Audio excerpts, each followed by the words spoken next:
Hello everyone, welcome to Study IQIS English channel. My name is Shubham Sagar and today we will talk about this particular issue.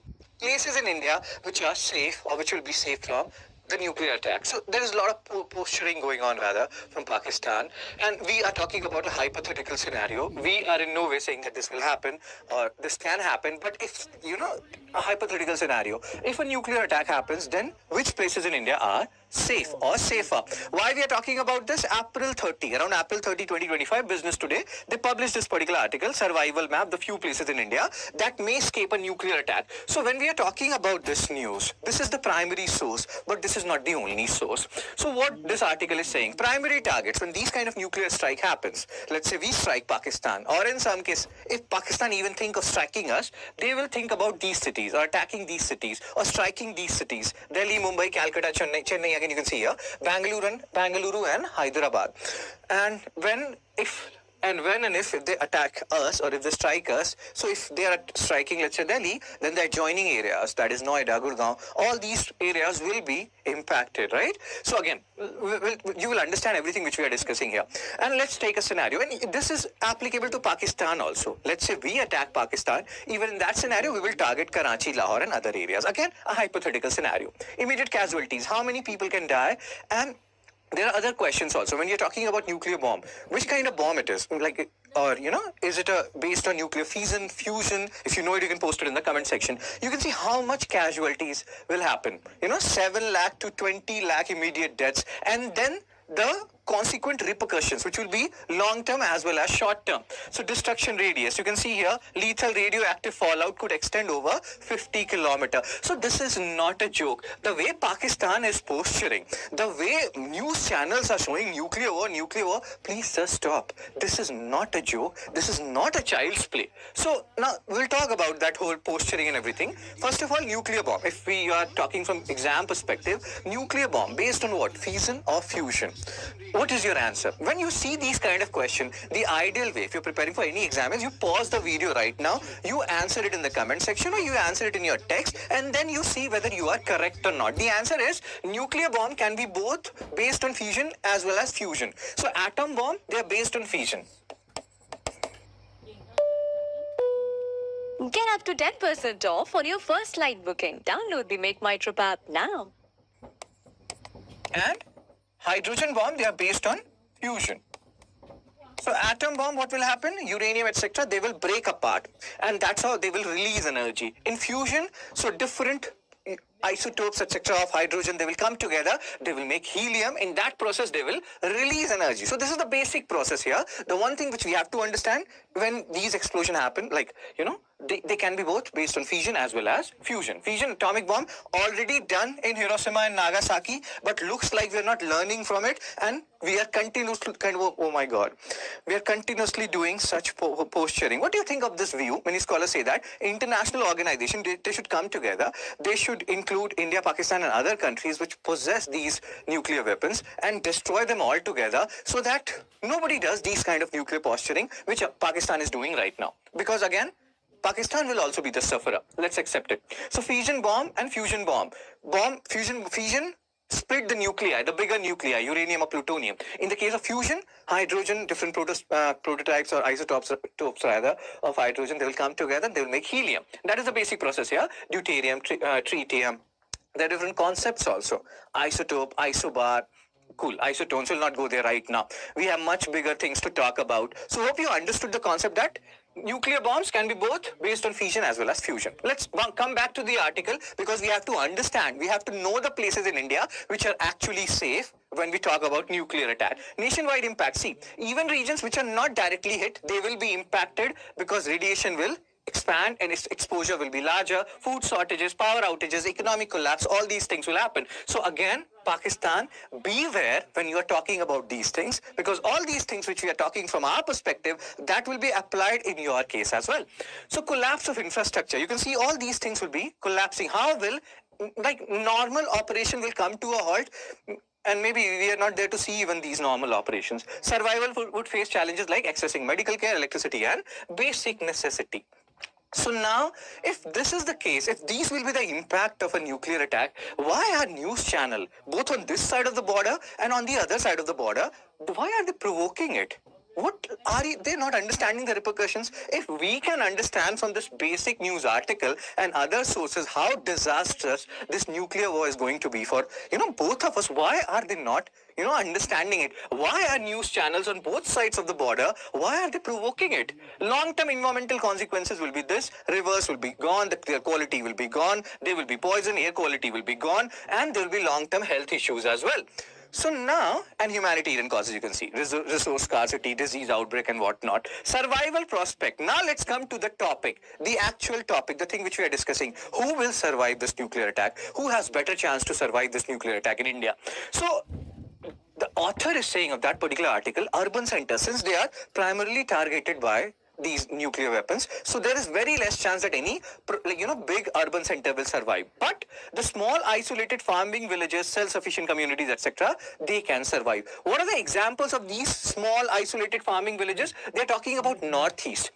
They're talking about Chhattisgarh, Jharkhand, Odisha. These are the areas where even not like whole region, but some region which are lying deep inside these terrains and inaccessible terrains. So maybe some portion of these places they can survive the nuclear attack. Chhattisgarh, Jharkhand, Odisha and Northeast. But it doesn't mean that they will not face the secondary impact of this so-called nuclear attack. So what is the reality then? Is nobody safe? The answer is yes. Nobody is safe. These pockets which we have discussed, Chhattisgarh, Jharkhand, Odisha, Northeast, they are relatively safe to a certain extent, but in reality, they will also bear the brunt of it. Nobody is safe, and we should be very mindful. Same thing applies to Pakistan. Pakistan is much lesser, means, safer than us, and they should worry when they talk about all these things. So again, we have talked about it. If you know the answer, why Pakistan and news channels are talking so much about it, if these are or will be the repercussions of a nuclear attack, God knows why. Maybe they have taken something in breakfast, we don't know what, but they should stop it immediately. Because this is not helping matter. This is just escalating matter. India and Pakistan need to come together to de-escalate matter. Things which happened in Pahalgam is no joke. Talks which they are doing about nuclear war or nuclear attack is no joke at all. Seriously. So high time we stop doing all these posturing. This may help you gain some political vote here and there on this side of the border, that side of the border, but in long term this will not help anybody. So yes, the other thing is, which many scholars are talking about, these kind of scenarios when, the situation is so volatile on both sides of the border, this necessitates that why are we having these international organizations? Why is UN there? What is UN doing? How is it different from League of Nations then when it is actually doing nothing? It should come together. It should bring India, Pakistan and other countries which have nuclear stockpile, destroy it all together so that nobody can do these kind of nuclear posturing which Pakistan is doing now. Do you think this is the correct way to go? Do you think this should be done? All the nuclear stockpile of all the countries which possess it, not only confined to India, Pakistan, even Israel has it. They don't accept it, but they have it.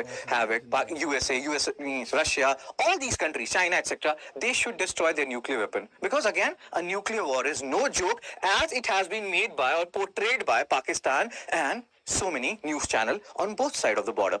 Both, things are being said and that should not be said because this is again not a joke. Let's come back to the article based on what we have read about fission and fusion. This is MCQ1 in front of you. If you know the answer of this question, please post it in the comment section. Like we have discussed, what is the basic, and again, the basic definition which we have discussed related to fission and fusion would suffice. You would be able to answer it. This is MCQ2 with reference to nuclear fallout. Which of the following statement is correct? What will happen if there is a nuclear fallout? God forbid, we never ever will want that.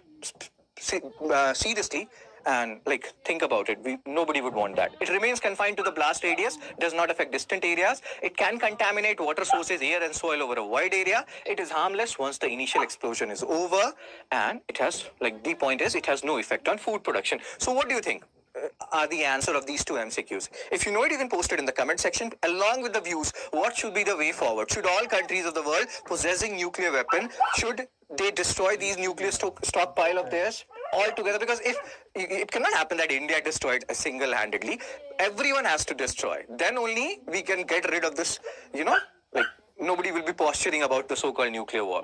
So yes, I will share this particular PDF along with the answer of the two MCQs I asked you on my Telegram channel, Fun Study with Shub, because study should be fun. And one more thing, yes, let's forget about this nuclear thing. That will never happen, and that should never happen. On the meantime, UPSC exams will happen, UPSC prelims will happen, and UPSC, mains interview, everything will happen. So if you are a 2026 aspirant, you are preparing diligently for it, you can join our May evening batch. Batch is starting on 7th May 2025. I'll be there with you on 8th, 9th, and 10th. We'll be having discussions on so many different things in this particular batch, and I will see you at 6 p.m. to 9 p.m. So join at the earliest. You can use my code SHS Live to get maximum discount. Again, this is P2I, prelims to interview. Will include prelims and mains residential program. Full refund you will get on clearing pre, because you'll be making us proud. Here we are talking about UPSC 2026. 11,000 reward rather to monthly top performer. We'll have a monthly test. If you top it, you will get 11,000 reward. IGP interview guidance program is also included here, because as we have stated earlier, this is P2I, sir and ma'am. So yes, sir, we have talked about a very serious issue, but there are many people, both this side and that side of the border, who are not taking this issue seriously. They should. This is not a joke. Pakistan, nuclear posturing is not a joke. Please stop it. We have more stockpiles than you. And yeah, so we have to, like everybody has to, all the countries which have stockpiles, please, let's destroy it all together. Okay, so if you have any other views, if you want to post your views related to this matter, please post it in the comment section. Take care, be blessed, tata, bye bye. My birthday gift to पापा, ये उनके पापा की पहली गाड़ी एक garage में पड़ी थी। आधी रात में पीएम मोदी जो थे वो एक सीक्रेट गाड़ी में प्रेसिडेंट हाउस पहुंचते हैं। महबूबा मुफ्ती गवर्नमेंट बनाने के लिए सबसे पहले तो फोन वगैरह ट्राई करती हैं, लेकिन वो फोन नहीं उठता है। लेकिन आप कोइंसिडेंस देखिए, उसी पर्टिकुलर टाइम पे फैक्स मशीन खराब हो जाती है। इसी दिन आर्टिकल 370 हटाने की नींव रख दी गई थी। अनुच्छेद 370 के सभी खंड लागू नहीं होंगे। इस पर्टिकुलर टाइम तक बीजेपी ने just received confirmed reports that India has attacked civilian targets, including a mosque and residential accommodation on 5 locations in Pakistan.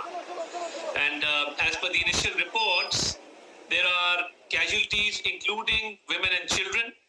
The detailed damage assessment is being done, and Pakistan has a right to respond. Pakistan will respond. As I've said before, we had an apprehension that India will attack. Pakistan has never struck first, but we have the right to self-defense. And the way civilians have been targeted, and I have, pictures and images of women and children who are badly injured in hospital. So civilian localities, accommodations, and a mosque which has been attacked. There were no terrorist camps. I myself took foreign journalists and local journalists to an area near the line of control, where India had alleged that there are terrorist camps. You see, we are the frontline state against terrorists. How can we... I'm just going to pick up on a couple of points, Mr. Atul Tarar. You said that you've already received images of women and children who have been injured. This attack took place roughly about an hour or so ago. Will you be taking international and local journalists to the sites? Because in the past, when Pakistan has made such claims, they haven't allowed any journalists... I'll stop you right there. I had planned to take them tomorrow morning. We had a plane ready. We had reached out to journalists. We had a confirmed itinerary, a confirmed plan to go to Bahawalpur tomorrow. And I was supposed to fly to Bahawalpur at 7 a.m. in the morning. And at around right after midnight, India has carried out these attacks. So we were going to Muridke, we were going to Bahawalpur, and we were taking 35 journalists with us, including foreign and local journalists. So I was just preparing for the visit tomorrow. As I had visited the LOC, we were going to Bahawalpur, and we had to visit this exact place. And the journalists were already ready for the journey. So I think this has been a very, very, unfortunate step by India. We condemn it. We are responding. But to target civilian population, it's extremely unfortunate. Just to point out, Minister, the Indian armed forces say that altogether 9 sites have been targeted, that they haven't hit any Pakistani military facilities. These are terrorist camps that they are hitting. Let me make it very clear, there are no terrorist camps in Pakistan. Pakistan is a victim of terrorism. We are fighting the terrorists in our western regions, on our western borders. We are the frontline state against terrorism. We've laid down 90,000 lives in this war against terrorism. India, on the other hand, when we had the Jafar Express hijacking, an intense hijacking incident, India did not even condemn it, let alone express some concern about that incident. So India has been sponsoring terrorism by assassinating Sikhs in US, in Canada, in Australia.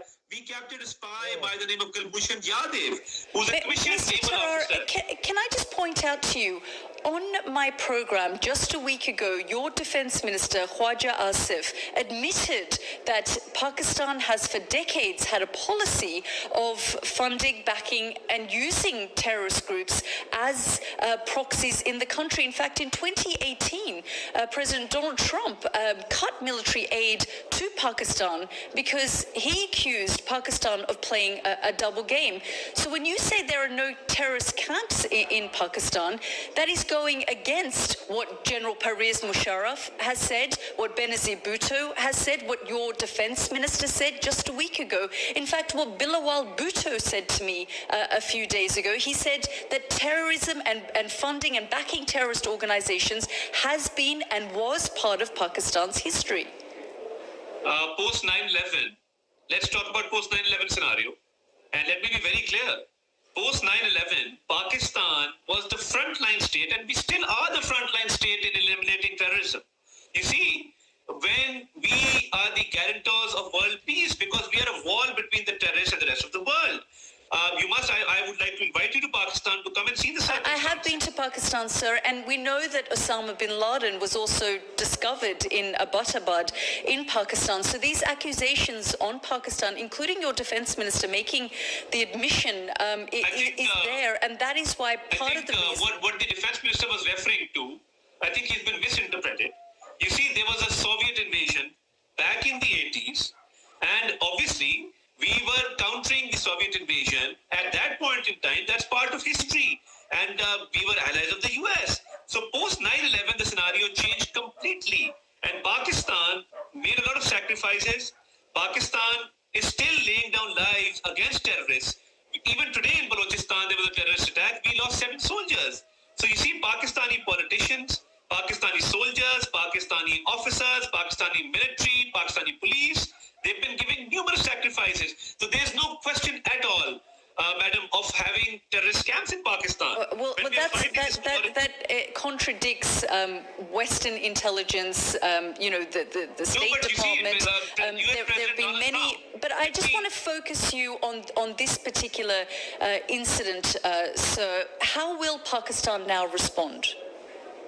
You see, let me just conclude the previous argument by saying that when we captured this wanted terrorist on the Afghan border, President Trump, in his State of the Union address, actually appreciated Pakistan's efforts in the war against terrorism and how Pakistan is dealing with these terrorists, how we are capturing them, how we are going after them, how they are being eliminated. Up until a few years ago, sir, Pakistan was on a grey list of states sponsoring of terrorism just a few years ago. So I know you want to take this back to the 1980s, but the point is that this is something that Pakistan has long been accused of, and that's why India has pointed the finger of blame on Pakistan for the Pahalgam attack. India should have gotten its own house in order. You see, after the intense hijacking of the Jafar Express, we had terrorists appearing on Indian media, giving interviews. The Balochistan Liberation Army, which is a terrorist organization, we had images from the mobile phones of the terrorists being shown on the Indian media. Pakistani media did not have those images. So you see, the fight that we are fighting is not only for us, it's for the rest of the world. As far as the current situation is ongoing, we are responding. We shot down, as per initial reports, we shot down 2 Indian planes. And obviously, India is the aggressor, provocator. They've attacked civilian areas. There were no terrorist camps, and I can vouch for that because we were going there tomorrow, and we will respond because we have the right to self-defense. I just wonder, Minister, how will you now respond? Because if you're saying that you're going to respond, the Prime Minister tonight of Pakistan says there will be a response. What will a response from Pakistan look like? The response is already ongoing. I'm afraid I cannot share operational details, but what I can tell you is that as per initial reports, we've shot down 2 Indian planes, and we're responding to Indian aggression right now as we speak. And do you feel this could potentially escalate further? Because, of course, there is so much at stake, and both countries know what's at stake here. It's an evolving situation, it's an ongoing situation, and obviously we've had an attack, we've responded, but as I had said before, in many interviews, and I came that night saying that we had an apprehension that India would attack, we always said that India will be the aggressor without evidence. You see, we offered an investigation into the Pahalgam whole episode. We were the ones who said that our hands are clean. We want an investigation, a fair and transparent investigation. But you see, India, without any evidence, has targeted civilians, women and children. India had no right to do that. So we now have a right we're still in the fog of war, sir. So, we don't have evidence of that. We're still waiting for information to emerge. I know you're telling me this, but we don't have clarity. I will send you images. I will appreciate if you can run those images on your television. Yes, And once we've verified any images that come through, because of course we are still in the fog of war, there is still information coming through. I'm sure, it is the dead but of these night. images are being received from hospitals in Bahawalpur, and as a Minister for Information, I occupy a seat of responsibility. I've taken an oath, and I will give you correct and verified information, which you can also verify from your independent sources. And can you understand, Minister, why India would point the finger of blame on Pakistan for what happened in Pahalgam on the 22nd of April, because of the long accusations against Pakistan for backing and funding and giving sanctuary to terrorist organizations, including Lashkar-e-Taiba. And this group, the Resistance Front, is believed to be a splinter group of Lashkar-e-Taiba, and they are the ones who claimed responsibility for what happened on the 22nd of April in Kashmir. You see, Pakistan is fighting this war against terrorism, and no group has claimed any responsibility, and this area is a good 200 kilometers from the Pakistani line of control, this Pahalgam area. And you see, the FIR, the first information report by the Pahalgam police, was registered within 10 minutes of the incident. The police arrived after 1 hour 30 minutes, and when the victims were bleeding, I saw a video of one of the sisters of the victim saying that her brother was bleeding and nobody came for 1.5 hours. India has no evidence whatsoever to link Pakistan to this incident, but India has attacked civilians, women and children today without any justifiable cause, and because we have the right to self-defense, we will defend our country, we will respond, because India ran away from the investigation. When our Prime Minister offered an investigation into the matter, then why run away? We even offered to the friendly countries like the United Kingdom to join in the investigation. We told the international community that an investigation will reveal the facts, but I think it's the right-wing BJP, which is against the Muslims, against the Sikhs, which has persecuted minorities, and they wanted a reason to attack Pakistan, and without any evidence they have done so. But Pakistanis, we have a high morale, and we will respond back to Indian aggression, and the response is ongoing at this point in time.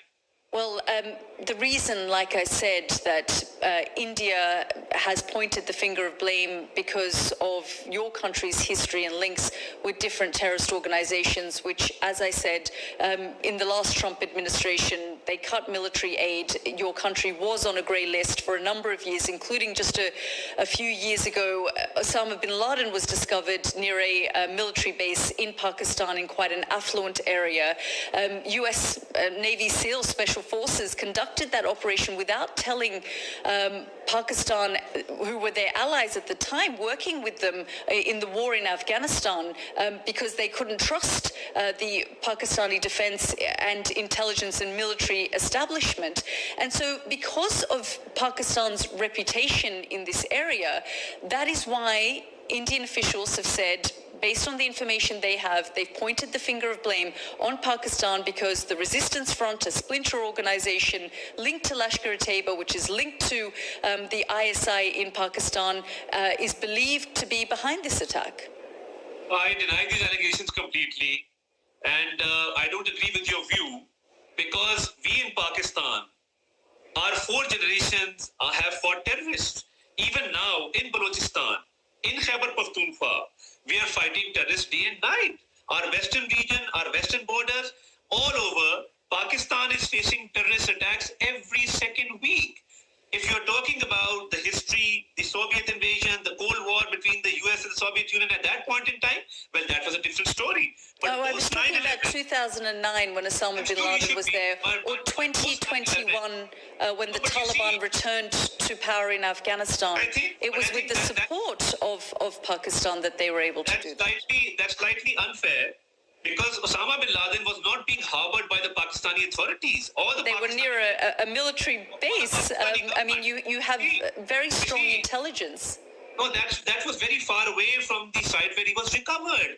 The point is that without Pakistani intelligence, right now, these ongoing operations, they would probably fail. And I think President Donald Trump has made himself very clear in the State of the Union address when he has thanked Pakistan for their efforts in the war against terrorism, for capturing wanted terrorists, and for the good fight that we are fighting, not only for ourselves, but for the whole world. So no other country has to its credit 90,000 lives. Politicians, military men, police, we've laid down 90,000 lives in this war on terror, and this war still continues. So I think India's allegations are ill-founded. They have no evidence. And when we offered an investigation into the matter, then India ran away from that investigation and resorted to these attacks.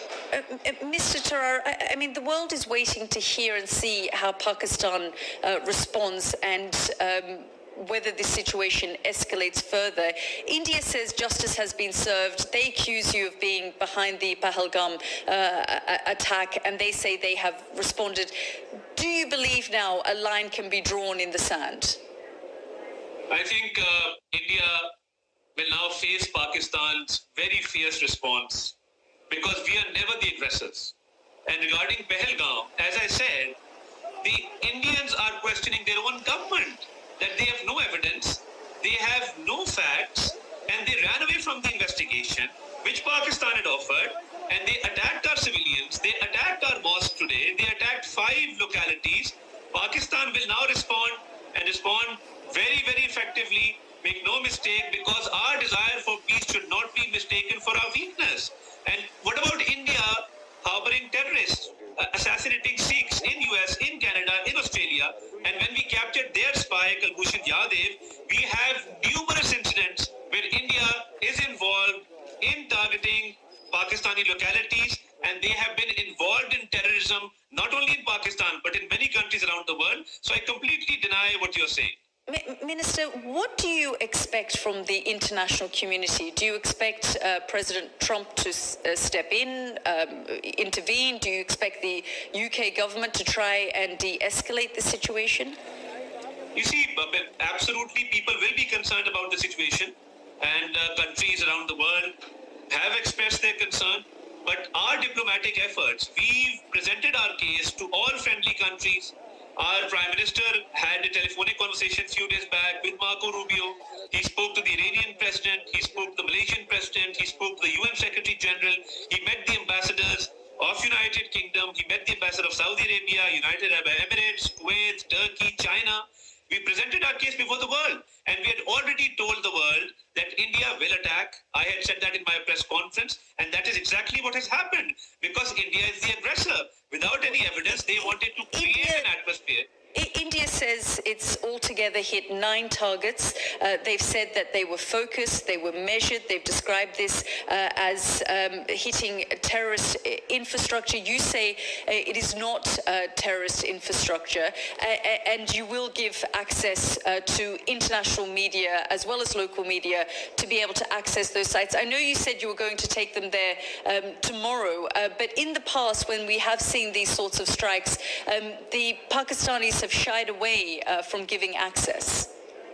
You see, when I took foreign and local journalists to a village near the LOC, and tomorrow morning, I was planning to take them to Bahawalpur, to Muridke, to show the exact place where these strikes have occurred, to show them that the local population is living there. Our women, children, our civilians are living there. But I think we totally deny India's allegations regarding terrorists. We have complete evidence that women and children have been targeted. There are civilian casualties in this, and we will bring this evidence to the foreign media, to the local media, because there were no terrorist camps at all. And I can vouch for that, and I completely deny these allegations. There are no terrorist camps, no terrorists were being harbored. These were civilian populations. There was a mosque, There were locals living there, and their accommodations have been targeted, which is very, very unfortunate. We are responding to that. Thank you very much. In 2019, Pakistan shot an Indian plane and a military jet, and they captured an Air Force pilot. They returned the Air Force pilot, and that de-escalated the situation. This time round, India has launched the airstrikes not in Pakistani airspace. How do you think the situation might de-escalate now in this situation? I think it's an ongoing situation where they've attacked and we are responding. Let's see how it turns out. Thank you for your time. I'm grateful that you took my voice. हर महीने 3-4 हजार रुपए का bill आता है, वो भी सिर्फ दवाई का। मेरा तो सिर्फ 1,000 का आता है, क्योंकि मैं ट्रूमेट से दवाई का ऑर्डर करता हूँ। बस ऐप पर जाओ, दवाई का नाम डालो, ट्रूमेट्स आपको 50% बचत वाला सब्स्टिट्यूट दिखा देगा। लेकिन क्वालिटी, कंपोजिशन सेम दोनों दवाई की, लेकिन दाम 50% कम। तो ट्रूमेट से दवाई ऑर्डर करो और पैसे बचाओ।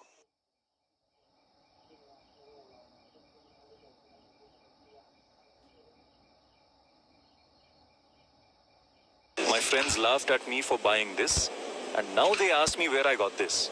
So I almost made the dumbest mistake of my life. I got this handcrafted Japanese-like kitchen knife, and honestly, I was ready to return it.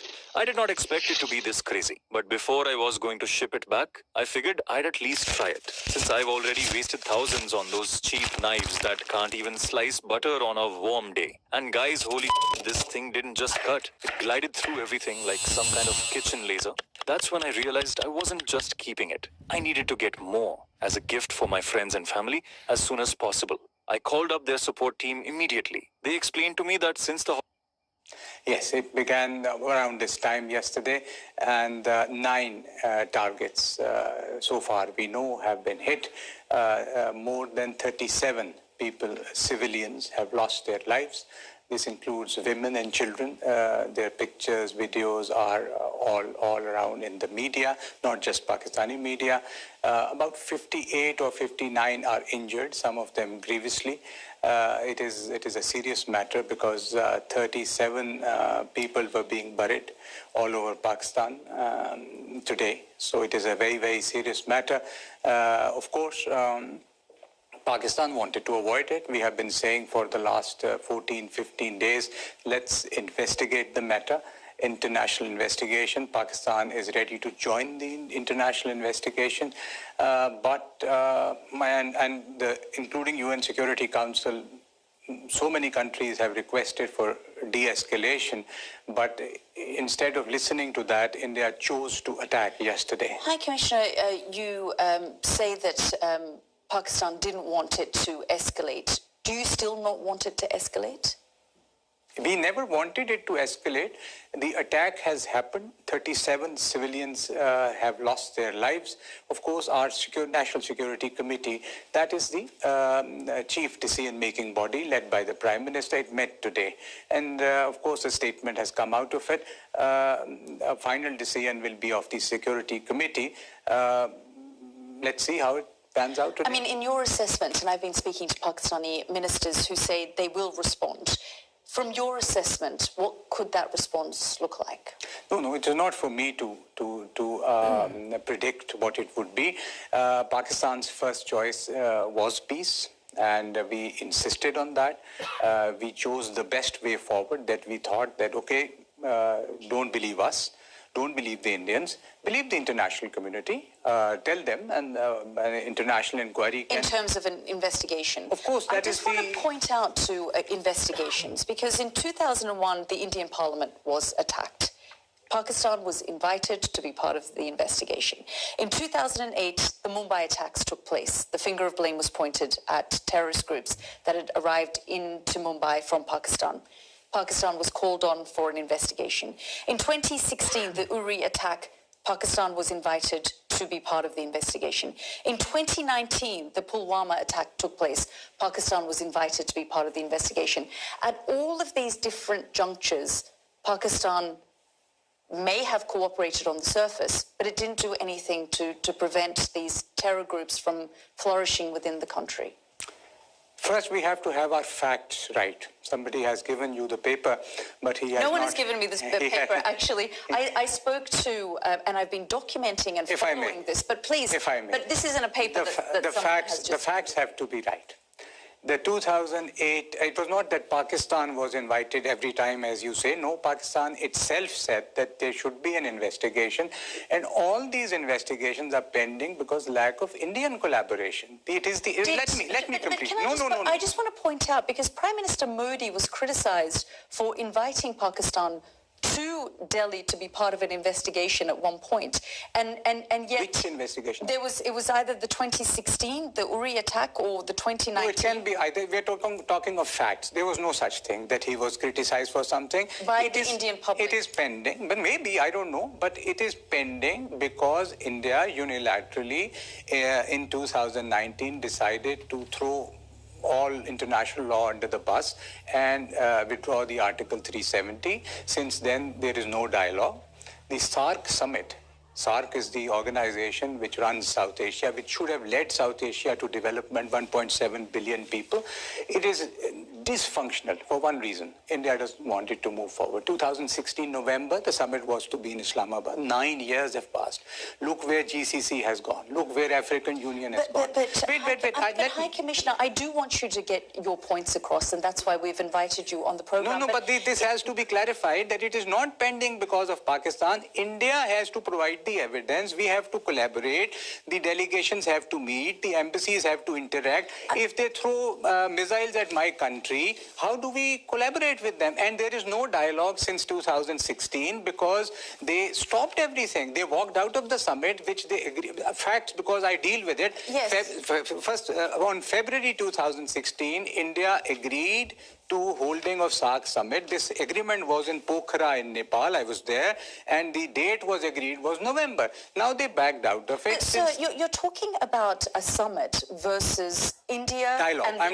And a dialogue. The dialogue, correct. The dialogue has to happen for the collaboration and everything. But the accusation here is on Pakistan funding these terrorist organizations. There are accusations about everything, and we can relitigate history or whatever we can do. The issue was that you said that among 5 or 6, and I can give you 5 others, in which allegations were made on us. Then there is Samjhauta Express. Allegations are on India. We have said again and again, let's sit down, let's discuss, let's find a solution. Do you think, though, when terrorists launch these types of attacks, it completely derails any chance of both sides sitting down, having dialogue, talking to each other to bring about peace? I believe in that you have to overcome the terrorist attacks and continue with dialogue. Find this. That is the only way. If your dialogue process is derailed by one terror attack, then in the entire world, nothing can move forward. It wasn't one terror attack, though. We're talking, I just multiple. went through it. Samjhauta Express happened. The parliament was attacked, the Mumbai attacks. The Indians took Siachen, the whole glacier, Kamar and Chor Batla, the history. When you go into history, it is a very painful history. It is an incredibly painful history on both sides, which I put to your defense minister just in the last week. We have to come out of the defense minister thing. I think you have made the point. But the information minister as well yesterday was talking about things like Osama bin Laden didn't exist and wasn't found in. We can start the history from 1947.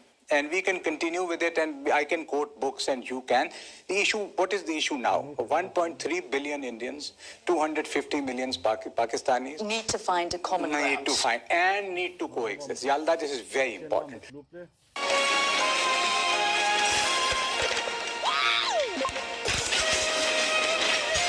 And need to coexist. Yalda, this is very important. We have to find, I'm a diplomat. Yes. My job is to find a solution in which both the countries at least find some space in which they can move forward. My children can... But sir, I know and I understand, and as you say, it is a painful history, but when the military, the intelligence services, the security forces in Pakistan, the defense establishment, are accused and it is a known documented fact that even the State Department has been following and the Trump administration has criticized, is that Pakistan uses these proxies. Unless that is overcome and these terrorist attacks continue, The Samjhota Express, the entire train was burned, people were burnt alive. There is no accusation on Pakistan, and I can quote you 10 other incidents because this is allegations counter. How do you come out of these allegation counter allegations? International investigation. Why is India shirking from an international investigation if they are so sure? I mean, that is why I've pointed to these other investigations. This is wrong. I have where quoted you. nothing has I have happened. quoted you instances on all these. Pakistan is ready to collaborate. India has to come to the table, and of course we have to share evidence. The witnesses have to be presented. There are legal procedures which of course are in front of, just quoting, like naming 10, and I can name you 20, that they took the entire Siachen glacier and it's still controversial. I mean, again, you keep pointing to these investigations, but for Pathankot attack in 2016, India did invite a joint investigation team to Pakistan. Yes. And I mean, no, not to Pakistan. India invited a team went there. Yes, which then is what it is stopped because there is no collaboration they have stopped the collaboration. We have not. They are the ones who walked out of Kashmir. They are the ones since 2016. There is no dialogue. But if you're not cracking down on these terror groups, which is the we point are doing of whatever we can, because my country, I would know it better. We are doing whatever is possible, much more than Pakistan is the biggest victim. On 25th of March, the entire train was hijacked and entire train, the stuff of films. And clear then links why to does the intelligence agencies and the military continue to support these groups? Nobody is supporting anything. The links are going to India, and there was, clear No, but I'm indications. talking about these proxy groups that exist I am not Pakistan. talking of any proxy groups, and we can discuss everything. I am talking of India and Pakistan. Can we find a solution to the problem? And we can have a longish discussion of your understanding of history or my understanding of history. How do we move forward? By allegations and counter-allegations? No. We have to find the appetite to sit together, discuss it patient, not by bombing my country in the middle of the night yesterday and killing 37 civilians. Now, you're missing entire thing that in one of my foreign service colleagues, his nephew had shahadat, 6-year-old Irtaza Abbas, 6-year-old, and he was in his home, the home was bombed and the boy is dead. Who is responsible? And what about reports that the leader of Jaish-e-Mohammed's family, 10 members of his family were killed? Reports that have come out. I have seen, there is no confirmation of it. I don't know. As I say, there is no love lost for anyone. Let's investigate. Let somebody independent investigate. My Prime Minister is saying, then... And if links of Jaish-e-Mohammed anyone found within Pakistan? You can't name them like this without any, you can't be the judge, jury and executioner. We have to investigate before we start. What has India done? We presume that these were mosques that were attacked. They're seminaries, madrasas and mosques, seminaries. and you can go and see that. The international media was there yesterday. We're just taking them around. Mosques have been attacked. But madrasas and seminaries that are... they are mosques. Extremist building No, this is, you can imagine anything that you want, and I would respect that. Of course, it's your imagination. Something has to be proven. Would you let anyone in Europe do that I'm going to bomb that country because I think there's a seminary or something? That can't happen. I'm just going to keep you there because we have with us on the program as well, just to get the view from India, and this is not going to be a debate or a panel discussion, but I do want to bring in Javeer Singh, a spokesperson from the Indian Prime Minister's ruling BJP party. Mr. Gill, thank you so much for joining us here on the program. You've been hearing from the High Commissioner. The High Commissioner is saying that the past needs to be put behind everyone. We're talking about 1.4 billion Indians and several hundred million Pakistanis. Both countries need to coexist. What is your response to what the High Commissioner is saying? Prime Minister Narendra Modi, Ms. Yakeem, has a 3E policy: evaporate, eradicate, and eliminate. Terrorist and supporter of terrorist. And Operation Sindoor is a living testimony to that. On 24th April, our Prime Minister made a commitment to the nation that those who support terror will be eliminated. 7th May Operation Sindoor is a fulfillment of that promise.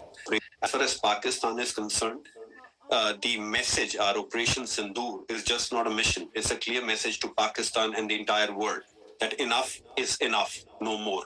India will not tolerate terrorism, and India will not hesitate to eliminate terrorism. That message has to be clear. And lastly, India's right to self-defense is uncompromisable. Now, Pakistan is thick-skinned and shameless. Pakistan talking about finding common grounds. Pakistan talking about peace is like a devil quoting from the scriptures. If Pakistan was so innocent and holier than thou, why they have been on the FATF grey list for the longest period of time? Why was Osama bin Laden found there? Why the entire world today frowns upon Pakistan? Mr. Gill, I just want to, interrupt because one of the things that Pakistan is pushing back on, they're saying that there's been no investigation following the 22nd of April terror attack in Kashmir, and India automatically pointed the finger of blame on Pakistan without any kind of investigation taking place, that there should have been an international investigation and that Pakistan was willing to cooperate in that. After 2001, 2008, 2016, 2019, time for investigation is over.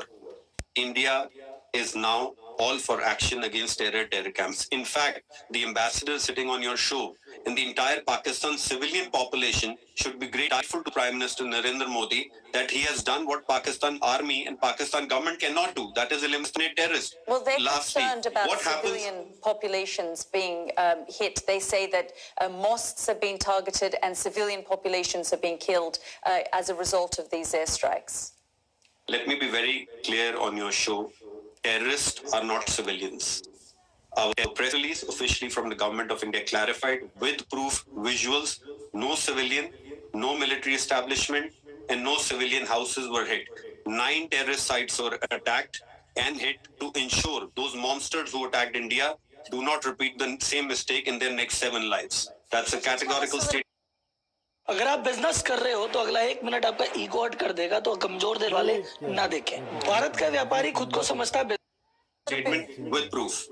Could you tell us a little bit more about this evidence that you're pointing to of the targets that were hit? Because there's all sorts of information coming out on all sorts of platforms about who may have been targeted and killed. From the Pakistani side, they say that they have images, videos that show that civilians, including women and children, were hit and targeted, including mosques. And India last night, the army put out a statement to say that these were seminaries that were hit, that groups like Jaish-e-Mohammed, which they believe were linked to the Kashmir attack of the 22nd of April, were targeted. And there's all sorts of information currently in the fog of war that seems to be swirling around. 10:30 a.m. India time, the government of India did a detailed press briefing where all the visuals were also there. Secondly, Ms. Hakim, please understand the approach between the two nations. Difference. India believes in combating terrorism. Pakistan believes in supporting terrorism. And when ambassador on your show talks about evidence, the defense minister of Pakistan was asked, you are claiming that you shot down 5 Indian planes. Where is the proof? He says it's all over social media.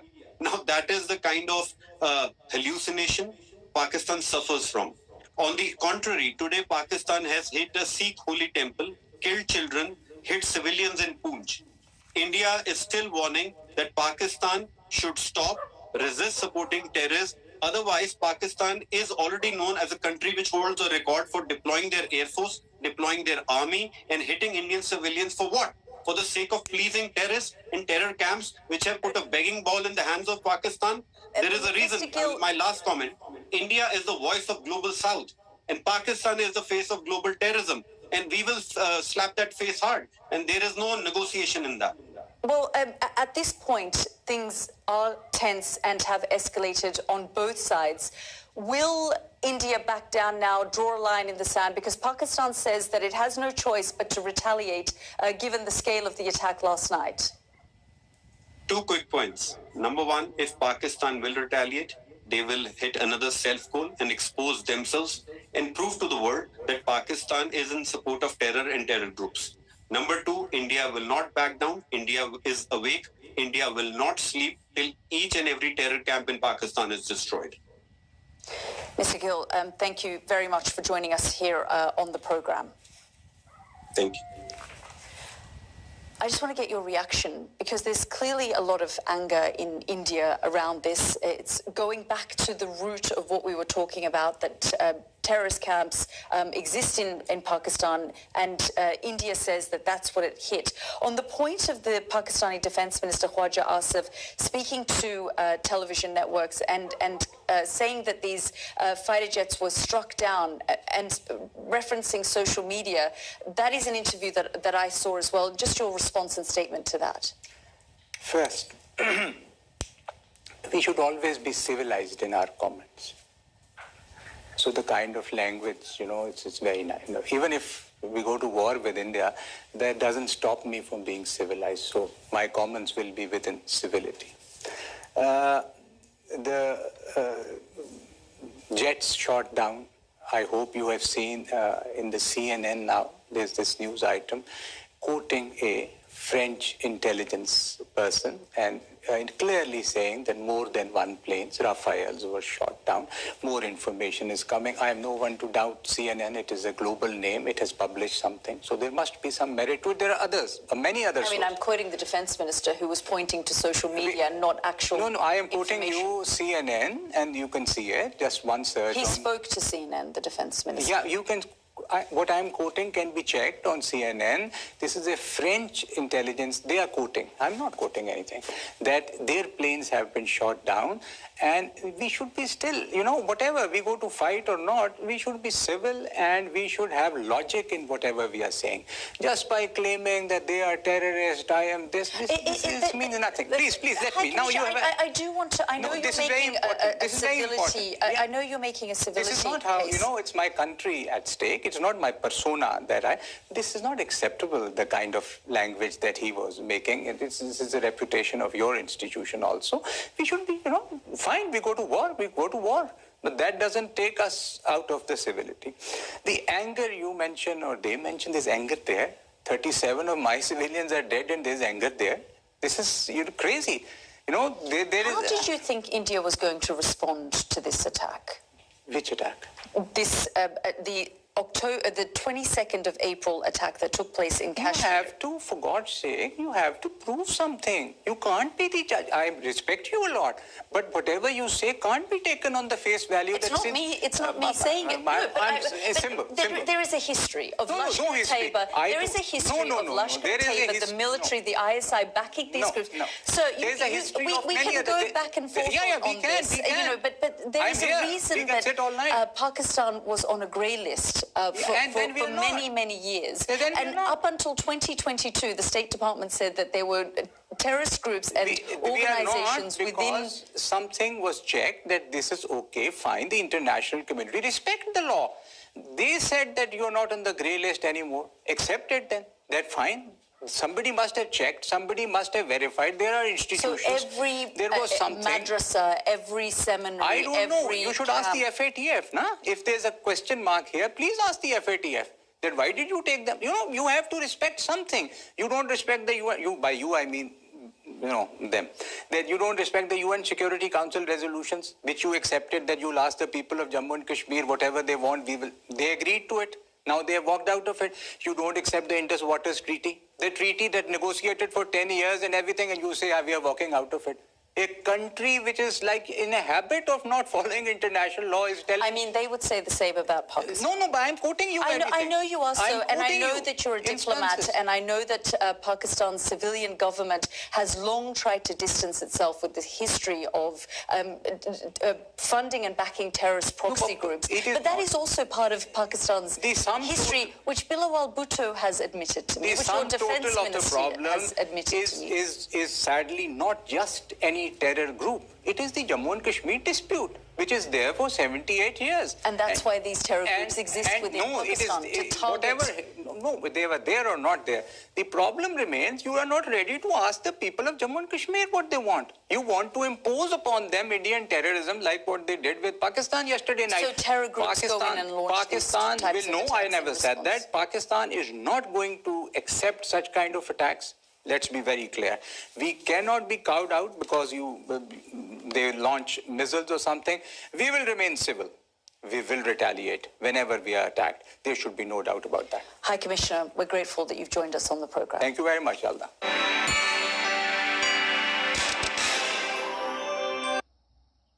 According to the Economic Times, the government of India aims to convert 30% of vehicles on the road to electric vehicles, that too by 2030, creating nearly... Well, joining me now is India's High Commissioner to the UK, Vikram Doraiswamy. Thank you so much, High Commissioner, for joining us here on the programme. Our correspondent Cordelia Lynch was just reporting there from Pakistan, and she also talked about the warning that Pakistan has issued, saying the world will find out when they do strike back. How concerned are you that this thing is just going to start to escalate? Let me point out that the original escalation is Pakistan's sponsored terror group's attack on civilians in Pahalgam on 22nd April. You know, our response thereafter was precise, targeted, reasonable, and moderate. It was focused principally and solely on terrorist infrastructure. We did not strike the Pakistani military establishment. We did not strike national infrastructure, and we made it abundantly clear, including in the briefing that was given yesterday morning by our permanent secretary, our foreign secretary, and by military officers, that the object of this exercise was clearly to avoid military escalation. The fact was actually acknowledged in a left-handed way, of course, by the Pakistani side in terms of their own statements, official statements, which said that the airspace hadn't been violated and that, no military establishments were attacked. And yet they did say that civilians were killed in this attack.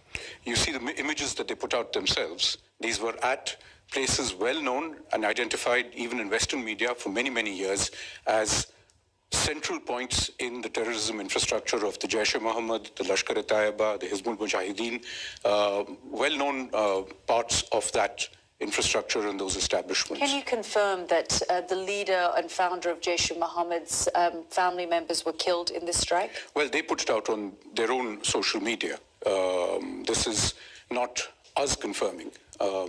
It is on well-known handles, social media handles of the group. High Commissioner, I want to ask you about Chinese-made Pakistani fighter jet planes that say they shot down at least 2 Indian military aircraft on Wednesday. What is your reaction and response to that? Well, you had the defense minister on your show a couple of days ago. He said that the evidence for that was on social media.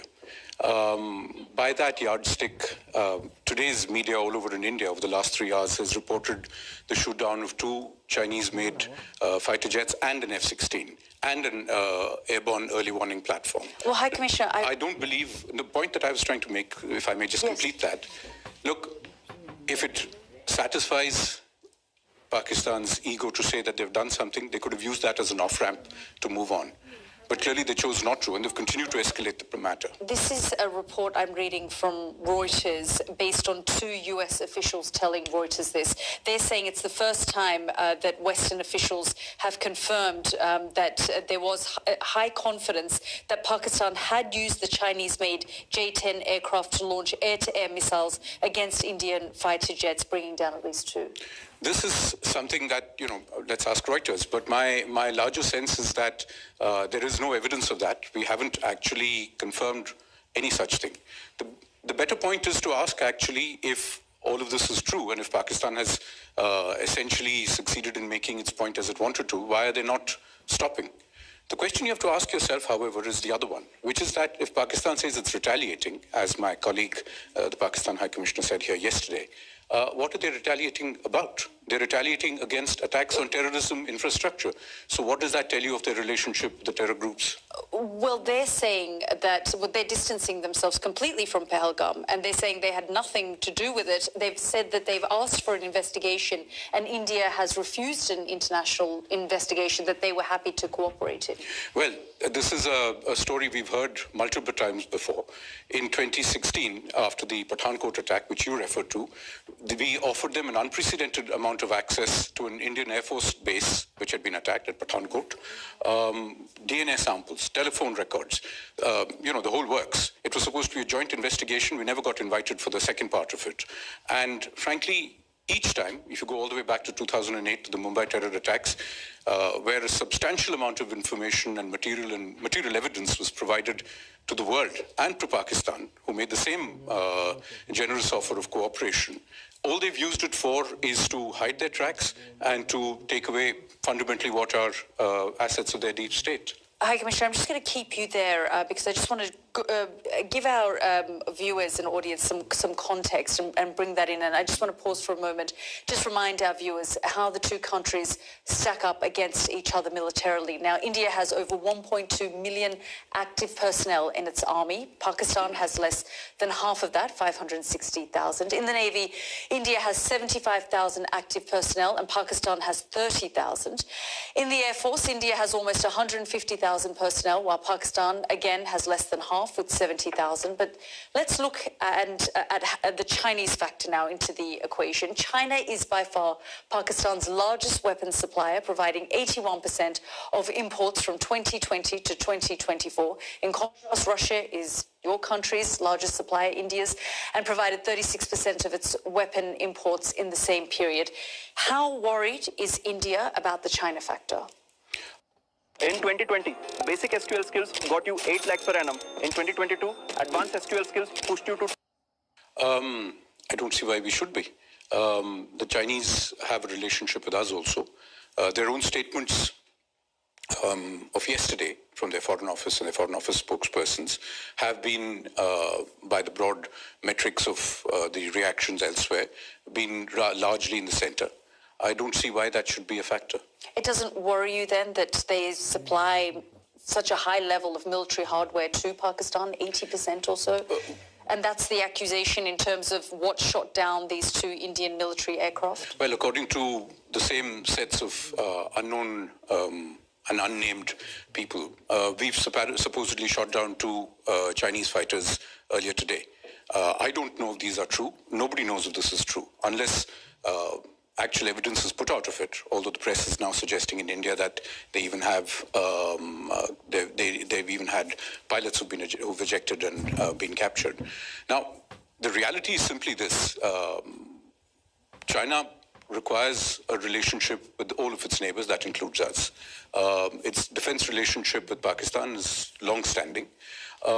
It is for Pakistan to decide whether it chooses to use its military hardware for its self-defense or to actually attack other countries. This has been the problem even with material supplied by the United Kingdom or by the US in the past. Essentially, it's been taken on the guise of fighting terror, for instance, like the F-16 aircraft bought in the mid-2000s. And as we all know, the F-16 has principally been used against us, including in 2019. That's correct. Pakistan says that it will strike at a time and place of its choosing, and India will be made aware of that. Is India worried and preparing for this and potential scenarios? We have made it abundantly clear in our official statement, again, as I said, both yesterday and today. We're not looking for an escalation, but if Pakistan responds, as we have done, we will respond proportionately and in exactly the same line. Which would be what?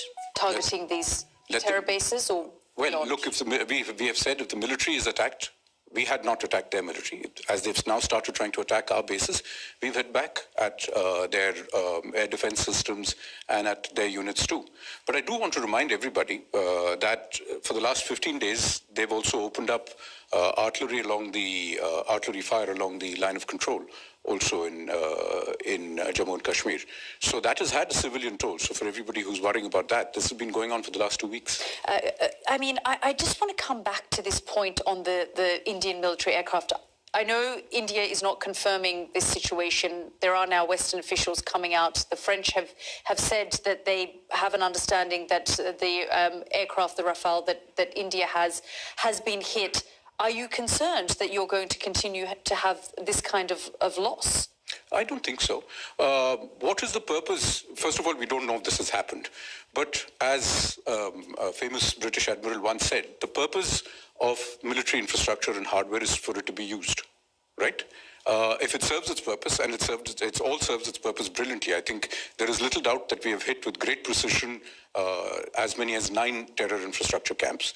We have shown we have the capacity to hit with surgical precision at individual buildings within the terror camps. What we are then signaling is we have the capacity, if Pakistan escalates it, we have the capacity to really punish them harder.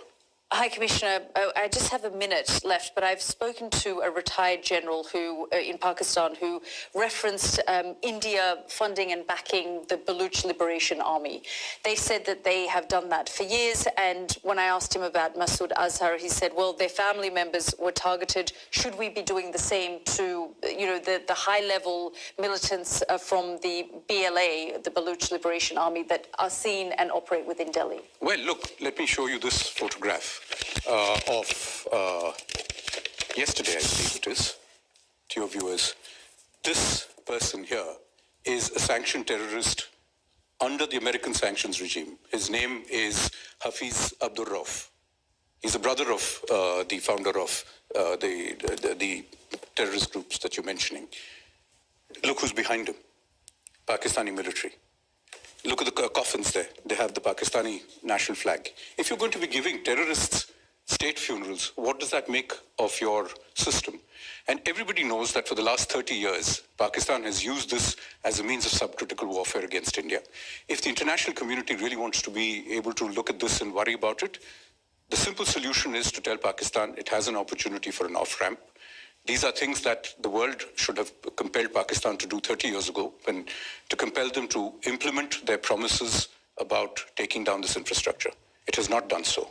We can't verify these images ourselves, and this is part of one of the problems, High Commissioner, that both sides, there's a lot of information coming out, but independent journalists, foreign journalists are not being given access.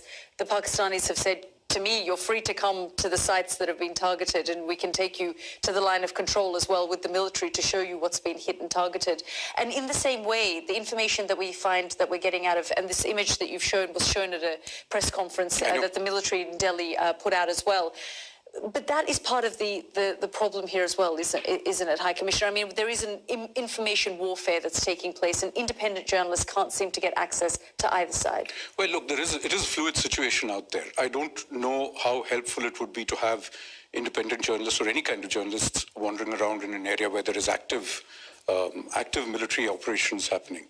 The logical solution would be, as we've said repeatedly, for Pakistan to take the opportunity of an off-ramp, which we have made abundantly clear, including this morning, that if Pakistan stops attacking our military facilities, the matter ends there.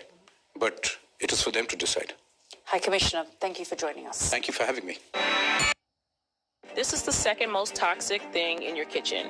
If you're still using plastic or wood cutting boards, ditch them right now. These are loaded with endocrine disruptors, and every time you chop, you are making those available to be swallowed. That disrupts your hormone function and is associated with reduced fertility, hormonal imbalances, and even increased risk of cancer. Wooden boards are not a solution either, because wood is a naturally porous material. When you cut on a wooden board, juices from foods like meats, fruits, and vegetables seep into the board, accumulating toxic bacteria and creating mold. So, if you care about your health and don't want any toxic plastic materials or nasty bacteria contaminating your food, you need Yamato.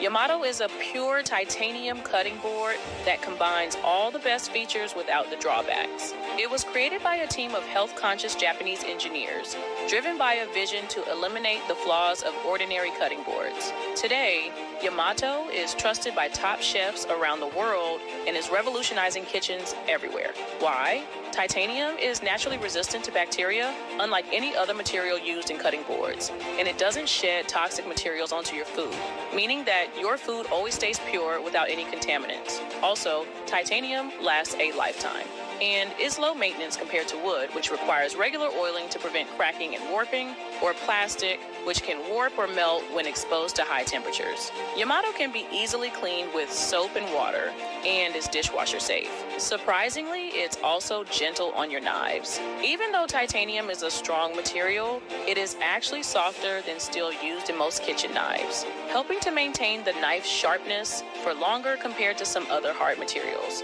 So, Ditch your old school toxic cutting boards if you care about your health and food quality.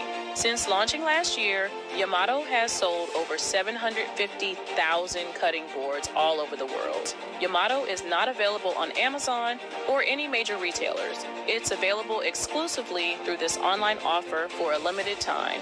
To celebrate their relaunch this year, they are offering an exclusive 50% discount for the next 24 hours. The creators are so confident in their product, they're offering a 1-year warranty. Want my advice? Get yours before this super low price is increased. Visit the official website and order Yamato at 50% off.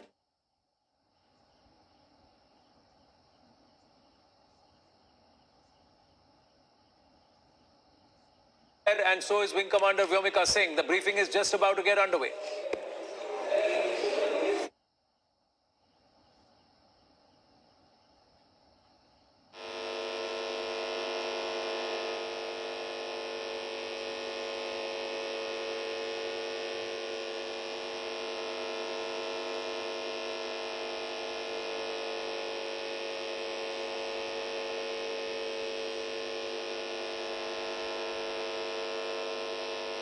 Do switch off your mobile phones before I begin.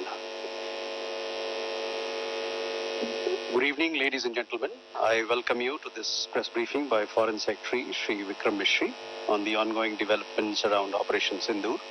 We are also joined by Colonel Sophia Qureshi and Wing Commander Vyomika Singh. With that, I hand over the floor to Foreign Secretary. Sir, over to you. Thank you, Randeep. नमस्कार, good afternoon, आप सबका स्वागत है। और मैं सबसे पहले अनुरोध करूंगा कर्नल सोफिया कुरैशी से कि वो आपको आज तड़के सवेरे से हुई घटनाओं से अवगत कराएं। Colonel Qureshi. Thank you sir. नमस्कार।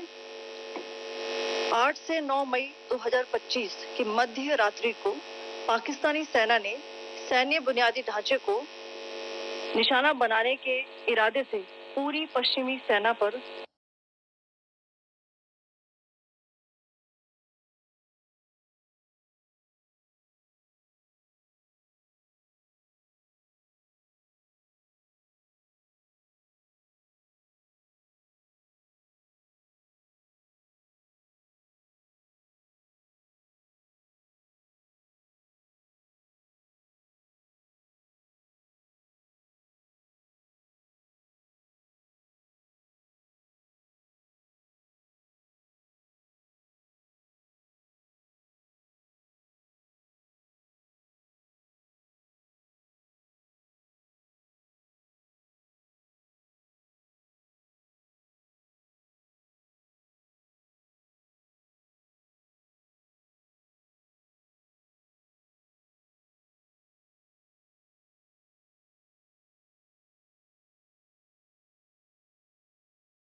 भारतीय वायु क्षेत्र का कई बार उल्लंघन किया। यही नहीं बल्कि पाकिस्तानी सेना ने नियंत्रण रेखा पर भारी कैलिबर वाले हथियारों से गोलीबारी भी की। अंतर्राष्ट्रीय सीमा और नियंत्रण रेखा पर ले से लेकर सर क्रीक तक 36 स्थानों पर 300 से 400 लगभग ड्रोनों का इस्तेमाल घुसपैठ का प्रयास करने के लिए किया गया। भारतीय सशस्त्र बलों ने काइनेटिक व नॉन काइनेटिक साधनों का उपयोग करके इनमें से कई ड्रोन्स को मार गिराया। इतने बड़े पैमाने पर हवाई घुसपैठों का संभावित उद्देश्य वायु रक्षा प्रणालियों का परीक्षण करना और खुफिया जानकारी इकट्ठा करना था। ड्रोन के मलबे की फोरेंसिक जांच की जा रही है। प्रारंभिक रिपोर्ट्स से पता चलता है कि वे तुर्की के असीस गार्ड सोंगर ड्रोन्स हैं। इसके उपरांत रात में पाकिस्तान के एक सशस्त्र यूएवी ने भटिंडा सैन्य स्टेशन को निशाना बनाने की कोशिश भी की, जिसे पकड़ा गया और उसे निष्क्रिय कर दिया गया। पाकिस्तानी हमले के जवाब में पाकिस्तान में 4 हवाई रक्षा स्थलों पर सशस्त्र ड्रोन लॉन्च किए गए। इनमें से एक ड्रोन एडी रडार को नष्ट करने में सक्षम रहा। पाकिस्तान ने जम्मू कश्मीर के तंगधार, उरी, पुंछ, मेंढर, राजौरी, अखनूर और उधमपुर में भारी कैलिबर आर्टिलरी गन और सशस्त्र ड्रोन्स का उपयोग करके नियंत्रण रेखा के पार गोलीबारी भी की, जिसके परिणाम स्वरूप भारतीय सेना के कुछ जवान हताहत हुए और घायल हुए। भारतीय जवाबी कार्रवाई में पाकिस्तानी सेना को भी बड़ा नुकसान पहुंचाया गया। इसके अलावा पाकिस्तान का गैर जिम्मेदाराना व्यवहार फिर से सामने आया। 7 मई 2025 को रात 8:30 बजे एक असफल अकारण ड्रोन और मिसाइल हमला करने के बावजूद पाकिस्तान ने अपना नागरिक हवाई क्षेत्र बंद नहीं किया। पाकिस्तान अपने नागरिक विमानों को ढाल के रूप में इस्तेमाल कर रहा है, जबकि उसे अच्छी तरह से पता है कि भारत पर उसके हमले से हवाई रक्षा की तीव्र प्रतिक्रिया होगी। यह भारत और पाकिस्तान के बीच अंतर्राष्ट्रीय सीमा के पास उड़ान भरने वाले अंतर्राष्ट्रीय उड़ानों सहित नागरिक विमानों के लिए सुरक्षित नहीं है। यहाँ स्क्रीन शॉट में पंजाब सेक्टर में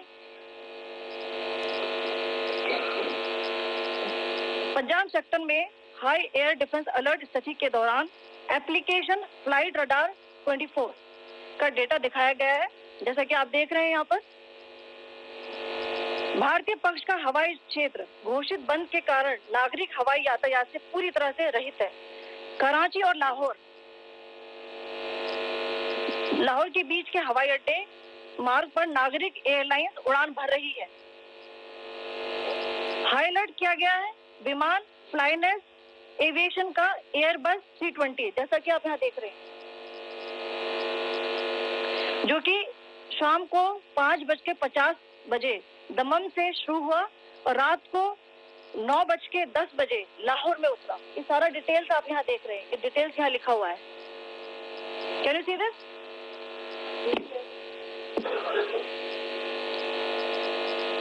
भारतीय वायुसेना ने अपनी प्रतिक्रिया में काफी संयम दिखाया और इस प्रकार अंतर्राष्ट्रीय नागरिक विमान सेवा की सुरक्षा सुनिश्चित की। धन्यवाद। जय Hind.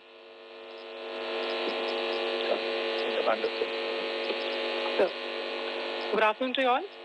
On the intervening night of 8-9 May 2025, Pakistan military carried out multiple violations of Indian airspace along the entire western border with an intent to target military infrastructure.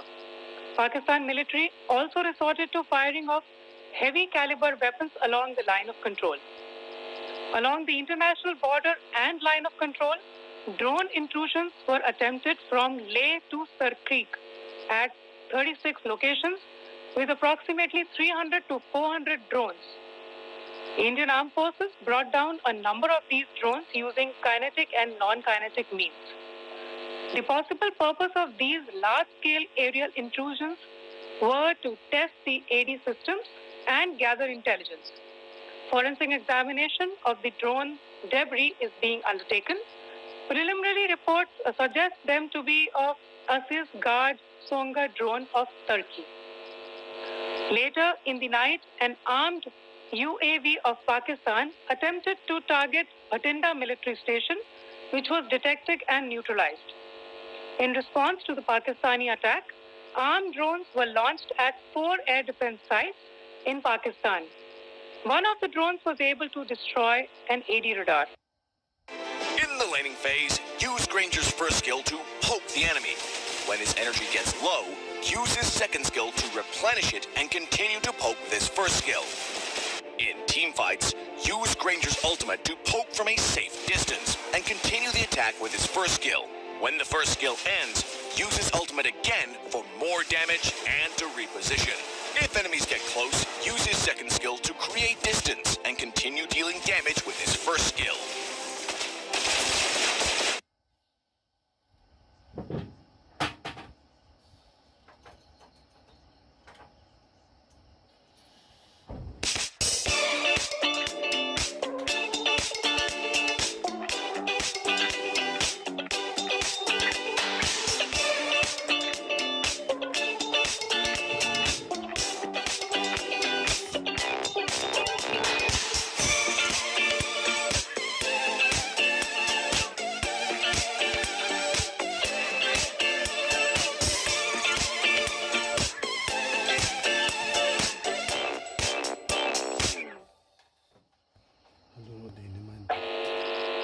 Pakistan also carried out artillery shelling across the line of control using heavy caliber artillery guns and armed drones at Sandhar, Uri, Poonch, Mendhar, Rajouri, Akhnur and Udhampur in Jammu and Kashmir area, which resulted in some losses and injuries to Indian Army personnel.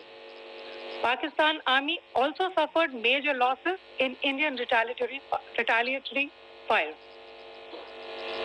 Additionally, Pakistan's irresponsible behavior again came to fore.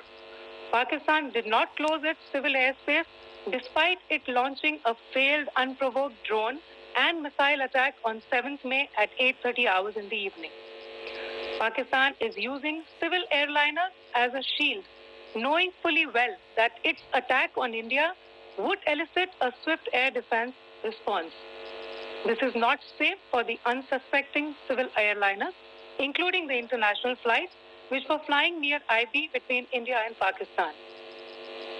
The screenshot we just showed and we shall share with you, it shows the data of the application Flight Radar 24 during a high air defense alert situation in the Punjab sector. As you have seen, the airspace on the Indian side is absolutely devoid of civil air traffic due to our declared closure. However, there are civil airlines flying the air route between Karachi and Lahore.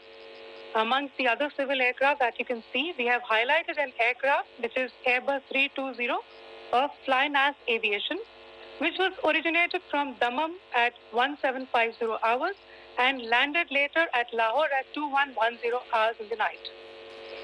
Indian Air Force demonstrated considerable restraint in its response, thus ensuring safety of international civil carriers.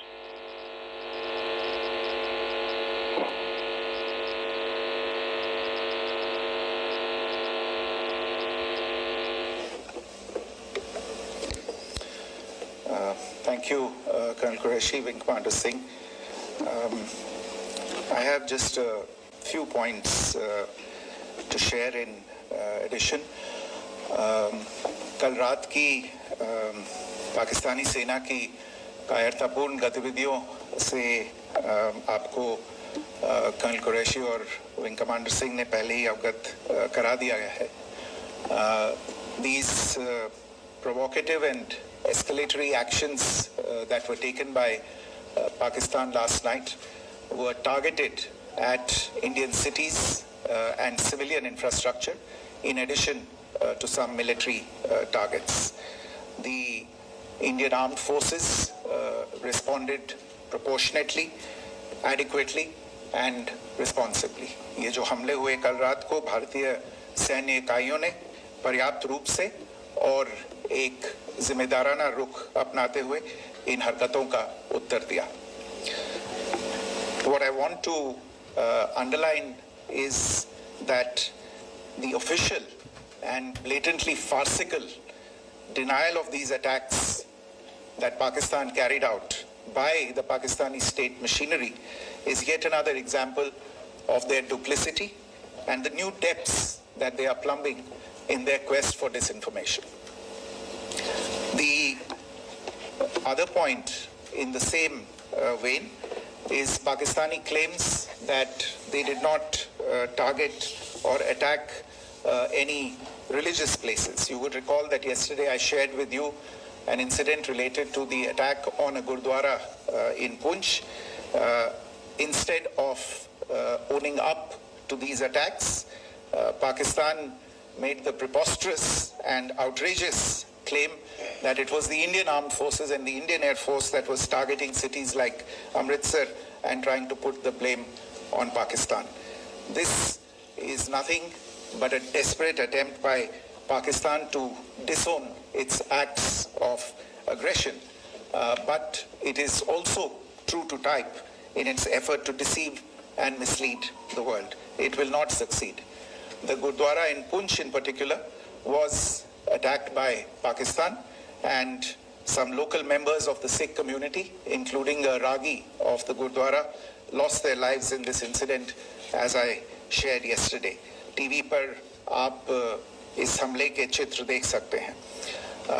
In addition, that we would attack our own cities is the kind of deranged fantasy that only the Pakistani state can come up with.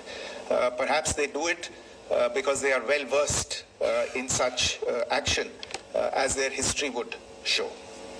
The last point I wanted to make this evening is again this disinformation that is coming from Pakistan about India targeting the Nankana Sahib Gurdwara through a drone attack. This is again yet another blatant lie and part of Pakistan's disinformation campaign. As we saw in the Pahalgam attack, Pakistan is again trying desperately to impart a communal hue to the situation with an intention to create discord. Again, we are not surprised. India's steadfast unity in itself is a challenge to Pakistan. Let me stop there. दोस्तों, क्या आपके MS Office software के अंदर ये वाला option है? ध्यान से देखो, इसे कहते हैं co-pilot. I have time only for a few questions and be happy to try and answer them. First, I call Siddhant. Siddhant, please. Hi, sir. I'm Siddhant from Beyond. So this is Siddhant behind, please. The other Siddhant. Yes. Hi, sir. I'm Siddhant from CNN News 18. Sir, I only want to know from you the status of Kartarpur corridor. Is it open or not? You can. I think you're all aware of the situation along the entire India-Pakistan border and the areas around the line of control. In view of the existing security scenario, the services of the Kartarpur Sahib corridor have been suspended till further directions. We'll update you as and when there is a change in the situation. So, question here, Rishabh. So, good evening, Rishabh from Times Now. So, you spoke about religious places being hit in Jammu. There's another religious place which is the Carmelite Nun church that has been hit. What do you have to say about it? You can explain that. Yeah, actually, we do have some information about this extremely regrettable and condemnable incident.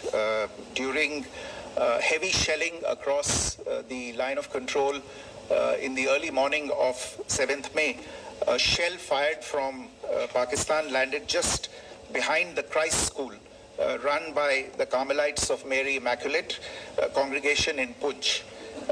Tragically, the shell fired from Pakistan hit the home of 2 students of the Christ School. Both students unfortunately lost their lives and their parents were severely injured. Another Pakistani shell struck a Christian convent of nuns belonging to the congregation of the Mother of Carmel, damaging water tanks and destroying solar panel infrastructure. Several priests, nuns, school staff, and local residents took refuge in an underground hall beneath the Christ School during the shelling by Pakistan. The school happened to be closed at the time, fortunately. Otherwise, more losses would have occurred. Again, we have seen the Pakistani side targeting and shelling places of worship with a particular design. This includes gurdwaras, these convents and temples. This is a new low even for Pakistan.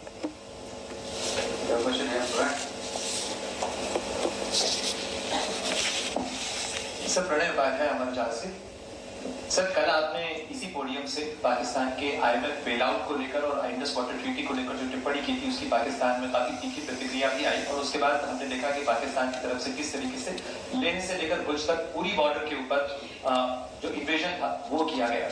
मौजूदा situation के अंदर पाकिस्तान के bailout package को लेकर और पाकिस्तान के attempts को लेकर आपका क्या असेसमेंट है और दूसरा ये भी जानना चाहेंगे कि पाकिस्तान की तरफ से ये जो अटेम्प्ट किया गया था उसका भारत ने अभी तक उस तरीके का कोई जवाब नहीं दिया गया है, तो क्या भारत इसका जवाब देगा जो कार्रवाई हुई है बीते 24 घंटों में? देखिए प्रणय, जहाँ तक इंडस वाटर्स ट्रीटी का सवाल है, मैंने कल विस्तार से उसके बारे में इसकी चर्चा की है।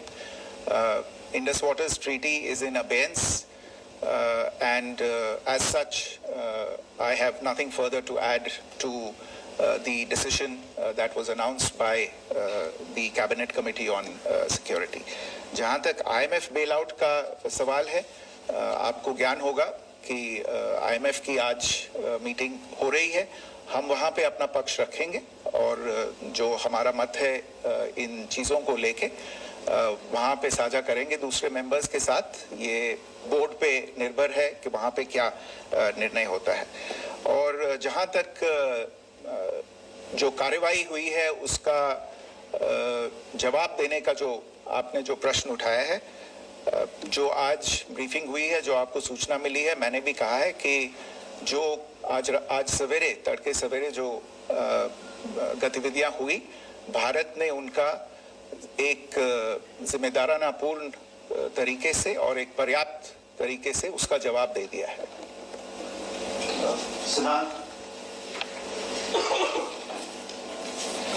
Hi sir, Siddhan from Beyond. Sir, the External Affairs Minister has spoken to many of his counterparts around the world.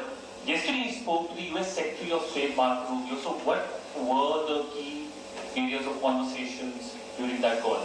Yes, the minister had a conversation with the US Secretary of State. As you can imagine, the focus of discussions was the terrorist attack in Pahalgam and the response that India mounted after that on the 7th of May.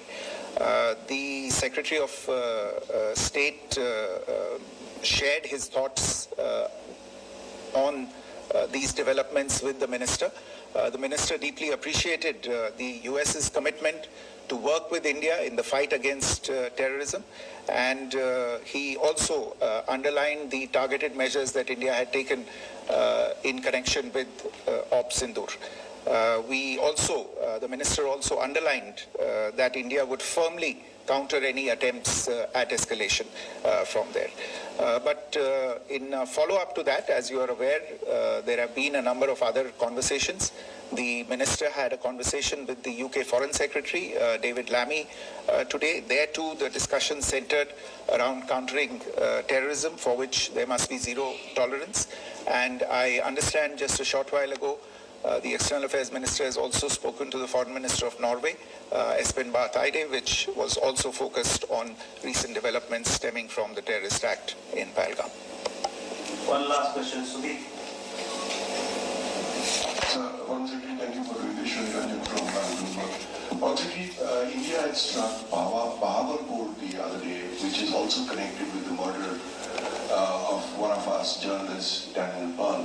If you could give us an understanding of what exactly are the reports that you're getting. You're right. Bahawalpur is the headquarters of the Jaish-e-Mohammed terrorist group that is proscribed by the United Nations. Its leader, Maulana Masood Azhar, is a proscribed individual. It is, you brought up the connection with the tragic death or killing of Daniel Pearl of the Wall Street Journal. The Jaish-e-Mohammed was in some way directly or indirectly responsible for the death of Daniel Pearl.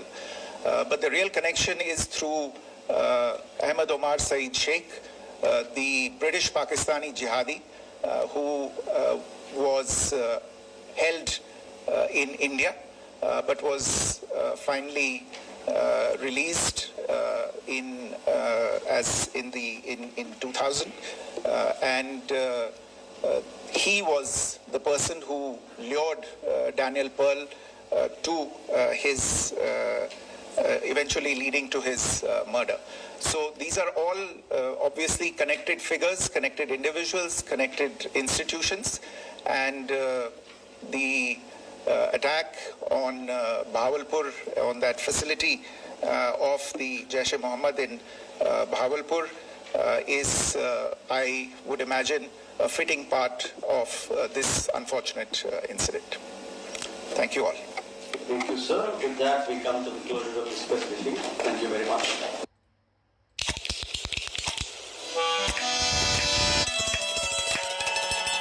आखिर bargaining कर ही लिया मैंने। Doctor साहब, अगर आपके medicine पे भी मुझे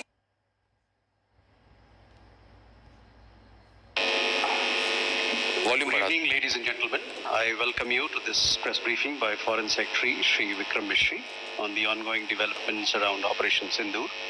We are also joined by Colonel Sophia Qureshi and Wing Commander Vyomika Singh. With that, I hand over the floor to Foreign Secretary. Sir, over to you. Thank you Randeep. नमस्कार, good afternoon, आप सबका स्वागत है। और मैं सबसे पहले अनुरोध करूंगा कर्नल सोफिया कुरैशी से कि वो आपको आज तड़के सवेरे से हुई घटनाओं से अवगत कराएं। Colonel Qureshi. Thank you sir. नमस्कार। 8 से 9 मई 2025 की मध्य रात्रि को पाकिस्तानी सेना ने सैन्य बुनियादी ढांचे को निशाना बनाने के इरादे से पूरी पश्चिमी सेना पर भारतीय वायु क्षेत्र का कई बार उल्लंघन किया। यही नहीं, बल्कि पाकिस्तानी सेना ने नियंत्रण रेखा पर भारी कैलिबर वाले हथियारों से गोलीबारी भी की। अंतर्राष्ट्रीय सीमा और नियंत्रण रेखा पर लेह से लेकर सरक्रीक तक 36 स्थानों पर 300 से 400 लगभग ड्रोनों का इस्तेमाल घुसपैठ का प्रयास करने के लिए किया गया। भारतीय सशस्त्र बलों ने काइनेटिक व नॉन काइनेटिक साधनों का उपयोग करके इनमें से कई ड्रोन्स को मार गिराया। इतने बड़े पैमाने पर हवाई घुसपैठों का संभावित उद्देश्य वायु रक्षा प्रणालियों का परीक्षण करना और खुफिया जानकारी इकट्ठा करना था। ड्रोन के मलबे की फोरेंसिक जांच की जा रही है। प्रारंभिक रिपोर्ट्स से पता चलता है कि वे तुर्की के असीस गार्ड सोंगर ड्रोन्स हैं। इसके उपरांत रात में पाकिस्तान के एक सशस्त्र यूएवी ने भटिंडा सैन्य स्टेशन को निशाना बनाने की कोशिश भी की, जिसे पकड़ा गया और उसे निष्क्रिय कर दिया गया। पाकिस्तानी हमले के जवाब में पाकिस्तान में 4 हवाई रक्षा स्थलों पर सशस्त्र ड्रोन्स लॉन्च किए गए। इनमें से एक ड्रोन एडी रडार को नष्ट करने में सक्षम रहा। पाकिस्तान ने जम्मू कश्मीर के तंगधार, उरी, पुंछ, मेंढर, राजौरी, अखनूर और उधमपुर में भारी कैलिबर आर्टिलरी गन और सशस्त्र ड्रोन्स का उपयोग करके नियंत्रण रेखा के पार गोलीबारी भी की, जिसके परिणाम स्वरूप भारतीय सेना के कुछ जवान हताहत हुए और घायल हुए। भारतीय जवाबी कार्रवाई में पाकिस्तानी सेना को भी बड़ा नुकसान पहुंचाया गया। इसके अलावा पाकिस्तान का गैर जिम्मेदाराना व्यवहार फिर से सामने आया। 7 मई 2025 को रात 8:30 बजे एक असफल अकारण ड्रोन और मिसाइल हमला करने के बावजूद पाकिस्तान ने अपना नागरिक हवाई क्षेत्र बंद नहीं किया। पाकिस्तान अपने नागरिक विमानों को ढाल के रूप में इस्तेमाल कर रहा है, जबकि उसे अच्छी तरह से पता है कि भारत पर उसके हमले से हवाई रक्षा की तीव्र प्रतिक्रिया होगी। ये भारत और पाकिस्तान के बीच अंतर्राष्ट्रीय सीमा के पास उड़ान भरने वाले अंतर्राष्ट्रीय उड़ानों सहित नागरिक विमानों के लिए सुरक्षित नहीं है। यहाँ स्क्रीन शॉट में पंजाब सेक्टर में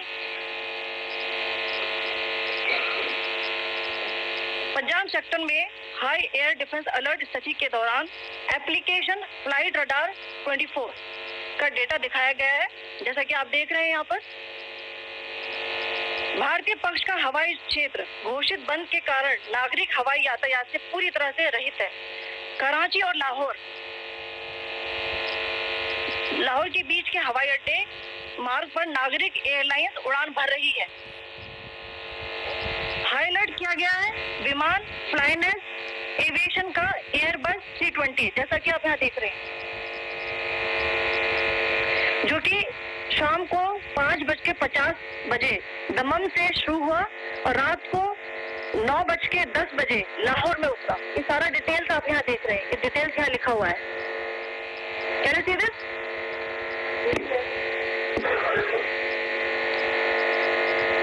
भारतीय वायुसेना ने अपनी प्रतिक्रिया में काफी संयम दिखाया और इस प्रकार अंतर्राष्ट्रीय नागरिक विमान सेवा की सुरक्षा सुनिश्चित की। धन्यवाद। जय Hind.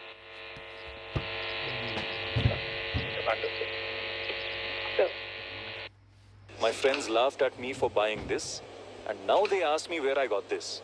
So I almost made the dumbest mistake of my life. I got this handcrafted Japanese-like kitchen knife, and honestly, I was ready to return it. Good afternoon to you all. On the intervening night of 8-9 May 2025, Pakistan military carry out multiple violations of Indian airspace along the entire western border with an intent to target military infrastructure. Pakistan military also resorted to firing of heavy caliber weapons along the line of control. Along the international border and line of control, drone intrusions were attempted from Leh to Sar Creek at 36 locations with approximately 300 to 400 drones. Indian Armed Forces brought down a number of these drones using kinetic and non-kinetic means. The possible purpose of these large-scale aerial intrusions were to test the AD systems and gather intelligence. Forensic examination of the drone debris is being undertaken. Preliminary reports suggest them to be of Aziz Guard Songa drone of Turkey. Later in the night, an armed UAV of Pakistan attempted to target Bhatinda military station, which was detected and neutralized. In response to the Pakistani attack, armed drones were launched at 4 air defense sites in Pakistan. One of the drones was able to destroy an AD radar. Pakistan also carried out artillery shelling across the line of control using heavy caliber artillery guns and armed drones at Sandhar, Uri, Poonch, Mendhar, Rajouri, Akhnur and Udhampur in Jammu and Kashmir area, which resulted in some losses and injuries to Indian Army personnel. Pakistan Army also suffered major losses in Indian retaliatory fire. Additionally, Pakistan's irresponsible behavior again came to fore. Pakistan did not close its civil airspace despite it launching a failed unprovoked drone and missile attack on 7th May at 8:30 hours in the evening. Pakistan is using civil airliners as a shield, knowing fully well that its attack on India would elicit a swift air defense response. This is not safe for the unsuspecting civil airliners, including the international flights, which were flying near IB between India and Pakistan. The screenshot we just showed and we shall share with you, it shows the data of the application Flight Radar 24 during a high air defense alert situation in the Punjab sector. As you have seen, the airspace on the Indian side is absolutely devoid of civil air traffic due to our declared closure. However, there are civil airlines flying the air route between Karachi and Lahore. Amongst the other civil aircraft that you can see, we have highlighted an aircraft which is Airbus 320 of FlyNAS Aviation, which was originated from Dammam at 1750 hours and landed later at Lahore at 2110 hours in the night. Indian Air Force demonstrated considerable restraint in its response, thus ensuring safety of international civil carriers.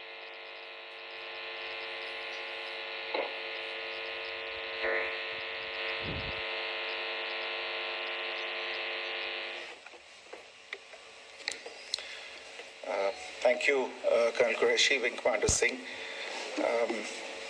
I have just a few points to share in addition. कल रात की पाकिस्तानी सेना की कायरतापूर्ण गतिविधियों से आपको colonel Qureshi और विंग कमांडर सिंह ने पहले ही अवगत करा दिया गया है. These provocative and escalatory actions that were taken by Pakistan last night were targeted at Indian cities and civilian infrastructure, in addition to some military targets. The Indian Armed Forces responded proportionately, adequately and responsibly. ये जो हमले हुए कल रात को भारतीय सैन्य इकाइयों ने पर्याप्त रूप से और एक जिम्मेदाराना रुख अपनाते हुए इन हरकतों का उत्तर दिया. What I want to underline is that the official and blatantly farcical denial of these attacks that Pakistan carried out by the Pakistani state machinery is yet another example of their duplicity and the new depths that they are plumbing in their quest for disinformation.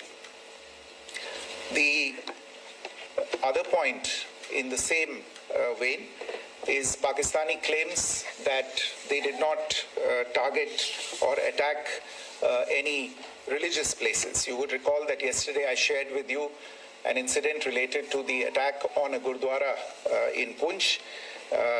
Instead of owning up to these attacks, Pakistan made the preposterous and outrageous claim that it was the Indian Armed Forces and the Indian Air Force that was targeting cities like Amritsar and trying to put the blame on Pakistan. This is nothing but a desperate attempt by Pakistan to disown its acts of aggression, but it is also true to type in its effort to deceive and mislead the world. It will not succeed.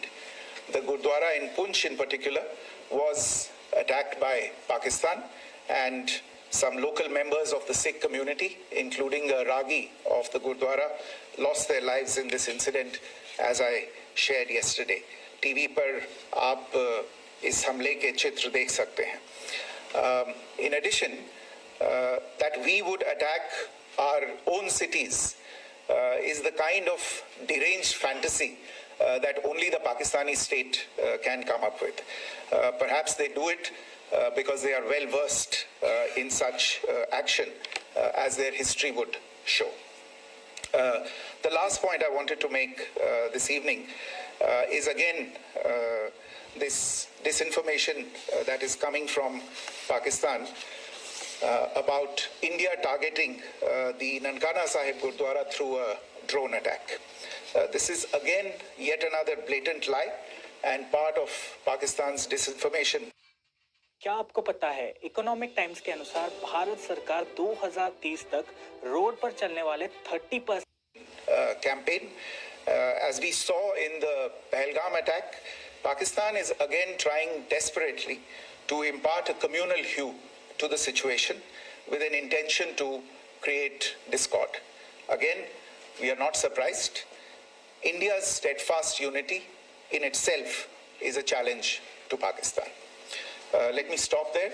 I have time only for a few questions and be happy to try and answer them.